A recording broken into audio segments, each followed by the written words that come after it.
বিসমিল্লাহির রহমানির রহিম।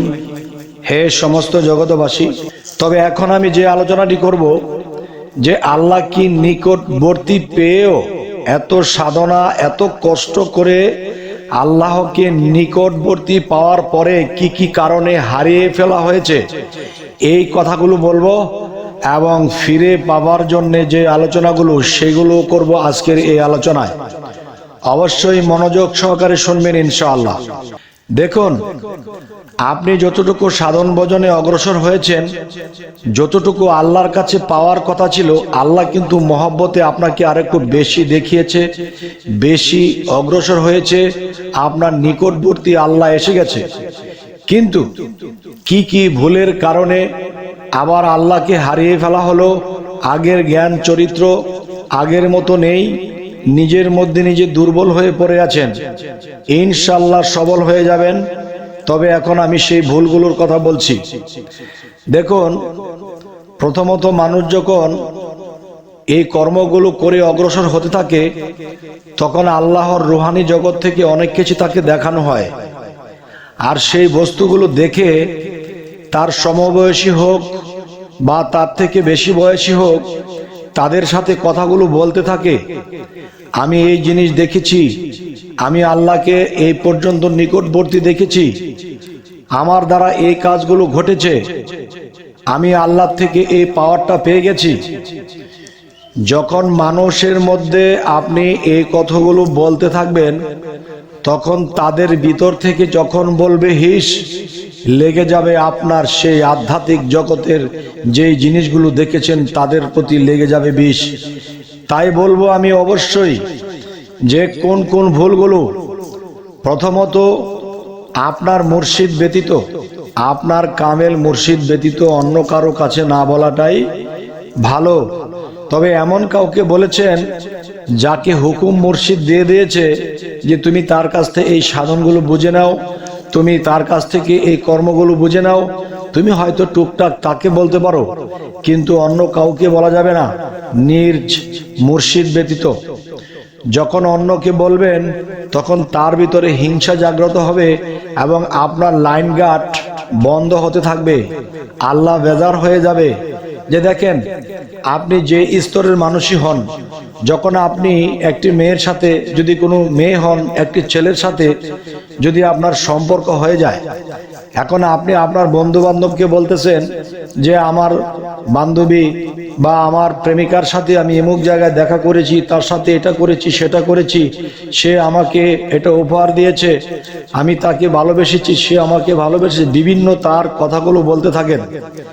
তখন যখন কোনোদিন সেই প্রেমিকা জানতে পারলো যে তার সাথে আমি কোথায় দেখা করেছি, তার সাথে আমার কি কি হয়েছে, কোন কোন মহব্বত হয়েছে, এগুলো তারা সে অন্য কাউকে বলেছে, তখন সেই প্রেমিকা কিন্তু আপনাকে আর সাড়া দেবে না, সে কিন্তু দূরে থাকবে।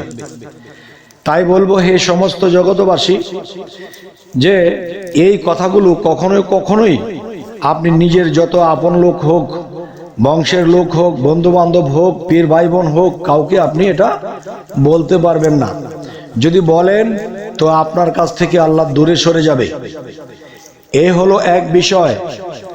এখন যদি মনে করেন যে আমি আগের জিনিস দেখছি না, পাচ্ছি না, আগের মতো আমার কিছুই হচ্ছে না, আল্লাহ আমার এত নিকটবর্তী হয়ে আল্লাহকে আমি দেখছি না, বা আল্লাহ আমার থেকে দূরে সরে গেছে, আল্লাহর সেই পাওয়ারগুলো আমার মধ্যে সেভাবে কাজ করছে না, তখনই বুঝে নেবেন যে হ্যাঁ, ঘটনা এটি ঘটেছে। তো আমি এবার বলবো, সেই জিনিসগুলো ফিরিয়ে আনতে হলে, আবার আগের জায়গায় পৌঁছাতে হলে আপনার কি কি করতে হবে, এই কথাগুলো আমি এখন বলবো ইনশাআল্লাহ। সেই বিষয়গুলো হলো, দেখুন, প্রথমত আপনি গম্ভীর হবেন, কাজের কথা ছাড়া অন্য কোনো বাজে আলাপ কারো সাথেই করবেন না। যেখানে বাজে আলাপ হয় সেখানে বসবেন না, সেগুলো শুনবেন না, এবং আপনি নিজেও বলবেন না। এবং সর্বদাই জিকিরে থাকবেন। রাতের 12টা যখন 1 মিনিট হবে, তখন আপনার ঘরের মধ্যে একটা সুগন্ধি আগরবাতি কিংবা আপনার শরীরে আতর দিয়ে আপনি ওই জায়গাটাকে পবিত্র করে, বাহ্যিকভাবে যে একটা পবিত্রতা আছে সেগুলা করে, এরপরে আপনি জায়নামাজ হোক বা আপনার বিছানায় হোক বা যে কোনো স্থানে একটা বসার স্থান বানিয়ে সেখানে আপনি নিয়মিত বসতে থাকেন এবং আপনি জিকিরে ফানাফিল্লাহ হন। জিকির এমনভাবে করো মানুষ যেন তোমায় পাগল বলে, এই কথাটি হাদিসে এসেছে, কিন্তু জিকির করতেও কিন্তু আমরা লজ্জা বোধ করি। তা এখন কথা হলো যে লজ্জা, ঘৃণা, ভয় এই তিন থাকিতে নয়। যদি এই জিনিসগুলো কেউ মেনে লয় তো অবশ্যই তার হবে জয়। এই পৃথিবীতে তার হবে না ক্ষয়, তিনি আখেরাতেও থাকবে না তার ভয়। অবশ্যই অবশ্যই আমার কথাগুলো খেয়াল করে শুনবেন। যখন আপনি সেই গন্তব্য বানিয়ে সেখানে নিয়মিত বসবেন আর কাঁদবেন, চোখের পানি ঝরাবেন যে হে আল্লাহ, মানব জন্মে এসেছি, এই জন্মে তোমাকে অনেকটা নিকটবর্তী পেয়ে গেছিলাম, কিন্তু এখন আমি তোমাকে দেখছি না, পাচ্ছি না। সেই যে পাওয়ার, যেই কিছু দিচ্ছ সমস্ত কিছু আমি হারিয়ে ফেলেছি আমার ভুলের কারণে। তখন বিনয়ের সাথে, যখন চোখের পানির সাথে 1 দিন 2 দিন 5 দিন 10 দিন 41 দিন পর্যন্ত যখন আপনি এভাবে চালিয়ে যাবেন, তখন আল্লাহর যখন দয়া হবে, তখন দেখবেন যে আপনার দিকে আল্লাহ আবার অগ্রসর হচ্ছে, আবার সে আগের মতো আপনার দিকে আসছে। আপনার সেই পাওয়ারগুলো এখন কাজ করতে শুরু করেছে। কি করেছে দেখেন, একটা কলসের মধ্যে যদি অর্ধেক পানি থাকে, এটা কিন্তু কেউ যদি কাকে নিয়ে যায়, কিন্তু তখন পানিটা ঝক্কর ঝক্কর করতে থাকে। আর এটা যখন ভরে যায় তখন কিন্তু এটা চুপ হয়ে যায়। দেখবেন খালি কলসও বাজে না, আবার অর্ধেক কলস বাজে, আবার কলস ভরে গেলেও কিন্তু বাজে না। তো এখন আমি বলবো, যদি কেউ তার কলসের অর্ধেক পানি থাকে তাহলে আপনি নীরব হন, আর সেই নীরের দেশে রব আসে। অবশ্যই অবশ্যই আপনারা এই নিয়মিত এগুলো করবেন। বিশেষ করে দমের সাধনা আছে, ধ্যান সাধনা আছে এবং জিকির আছে। কালবের দিকে নজর করে মুর্শিদকে চোখে ভাসিয়ে যখন আপনি সেই জিকির করতে থাকবেন, তখন দেখবেন যে আস্তে আস্তে আস্তে আস্তে আপনার শরীর শিহুরিয়া উঠছে, চোখ ধরে অধরে পানি ঝরছে, আর আপনি আল্লাহকে হারিয়ে যেমন মনে হচ্ছে যে আপনি এমন কিছু হারিয়ে ফেলেছেন যে এর চেয়ে শ্রেষ্ঠ জিনিস আর হয় না। যেই জিনিস আপনি হারিয়ে ফেলেছেন, যখন বুকে থাবড়িয়ে যখন আপনি আত্মনাদ করছেন আর আপনি ক্ষমা চাইছেন, তখন কি হবে? তখন আল্লাহর দয়া হবে। আর আল্লাহ বলবে কি, হে ফেরেশতা সকল, দেখো আমি তো চৌথা আসমানে বসি, রাতের যখন গভীর হয় তখন দেখো আমি বসে শান্তি পাচ্ছি না। কে যেন জিকিরের ধ্বনি দিচ্ছে, তার কালবের মধ্যে ধাক্কা দিয়ে জিকির করছে আর কাঁদছে, আর আমার সিংহাসন কাঁপতেছে। আর যদি আপনি কোনো চেয়ারে বসে থাকেন, সে চেয়ার যদি কেউ নাড়াচাড়া করে, বসে কিন্তু শান্তি পাবেন না।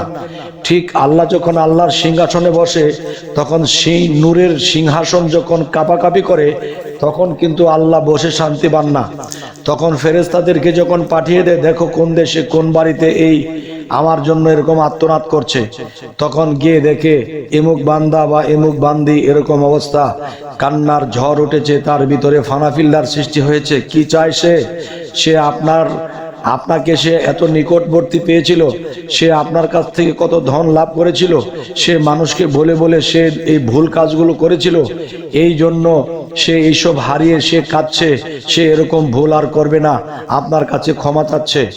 তখন আল্লাহ বলে, সে যখন নিয়মিত আমাকে এরকম ডেকেছে, আমাকে স্মরণ করেছে, আমার দেওয়া সাধনগুলো করেছে, যাও হে ফেরেশতা সকল, আমি তোমাদের দিকে তাকিয়ে তোমাদের কথা শুনে, আমি তার আর্তনাদ শুনে আমি তাকে ক্ষমা করে দিলাম।